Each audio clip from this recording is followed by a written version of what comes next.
Jamarcus Fitzpatrick with KLB in Alexandria. After the performance that you had in the Mississippi State game, do you feel like you're more of a leader at this point? Yes, I feel as if that a lot of the guys around me respect me a lot more. Even though when I came in, I gained a lot of the respect from them, but just showing that coming from the FCS and being able to make the plays that I show potential to make, it gained a lot of people to let them know that I can keep up with the big dogs.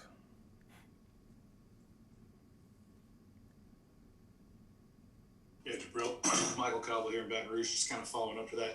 What were your thoughts, level to level, and how much did getting that play early kind of help settle you in and I guess give you a taste early of what the SEC's like? Right. The feel for it, it was pretty much basically the same. I didn't feel anything faster or just uh, anybody more better than what I was used to in the FCS. So just having that interception, it gained a sense of confidence within me. But every game I go into, I just want to get the first hit, first tackle off, and then that's when I settle down and start to come into it within myself. Jabril, Coach O had said that nearly 400 yards of their offense came after the catch. What do you think led to that? Was it a tackling form or position during the tackles? What kind of led to them having that many yards after the catch? Yeah, I think it was a lot of guys just trying to make plays on the ball and not looking at the man. I know for one, it was our technique. That's something that coach they kept preaching all through the week. Just focus on your technique and you'll be good. And a lot of us we got off of that and just try to make a play for the team. And the result, the yards after catch carried.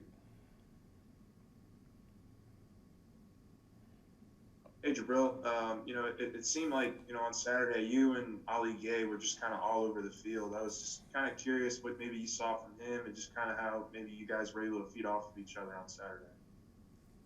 Yeah, Ali, he was making big plays, a lot of disruptions on the quarterback, and just causing havoc in the backfield. But we weren't able to make enough plays to come out with a W. But that's a building for us because him being his first year at LSU, coming from a JUCO, and me being my first year at LSU, it's just something that we can continue to grow on and continue to help move forward going into through these next 9 SEC games. Hey, Amos Morale from WWL Radio in New Orleans. You kind of touched on this, but were you nervous headed into that game, or what was on your mind as you kind of took the field? Yeah, it's always a sense of nervousness every game for me. That just means that I care about winning and care about the team and every aspect of it. So, yeah, I had butterflies going in because I didn't want to let the team down. Also, didn't want to let everybody else down that was watching that wanted to see me perform. So, it's always a sense of nervousness when I go onto the field. Hey, Jabril, Brooks from The Advocate.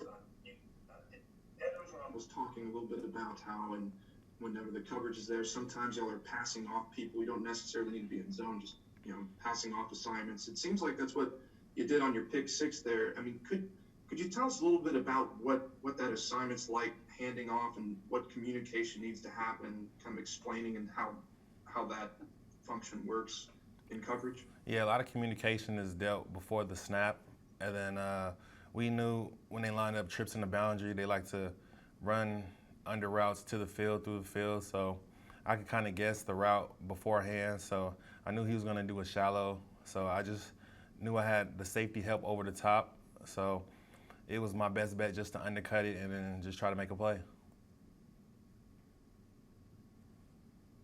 Hey Jabril, Wilson Alexander from The Advocate. Going back to Ali for a second, y'all came in around the same time. Was there a moment in practice in the preseason that sort of made him stand out and made y'all give you a preview of what we saw Saturday? Yeah, coming in, he always worked hard. It was during the summertime. We seen he was always one of the first D linemen during runs, during lift, getting better. So just his work ethic off the rip just showed the potential that he could, and then him showing it on Saturday is the results of him working hard over the summer. We'll wrap up with Jarrett and then Jared. Hey, Jabril. Jared Roser, TigerDetails.com. As you intercept that pass and run into the end zone, kind of take me through the emotions and the sights, because you run into an end zone of cardboard cutouts and dogs and Heismans and stuff like that. What was all of that as you crossed the goal line? Yeah, it was a different feel and everything, but when I crossed the goal line, I didn't even notice the crowd. To say, I just noticed my teammates around me, and I was in the moment. So most of the time, I have tunnel vision on the field and don't even notice the crowd if there's a lot of people or not. So the cardboard people, it didn't really affect me and the noise around, but it was a great moment for all of us. I forgot to introduce myself, Jared Joseph, Fox 44. But lastly, Jabril, of course, y'all do face Vanderbilt this weekend. I mean, freshman quarterback with Ken Steels, but what have you already maybe identified that y'all can take advantage of from their offense? Yeah, we noticed early on how they run 2 tight end sets, a lot of 12 personnel. They try to do a lot of motions and different various situations to get your eyes going one way, and then they throw it the other way.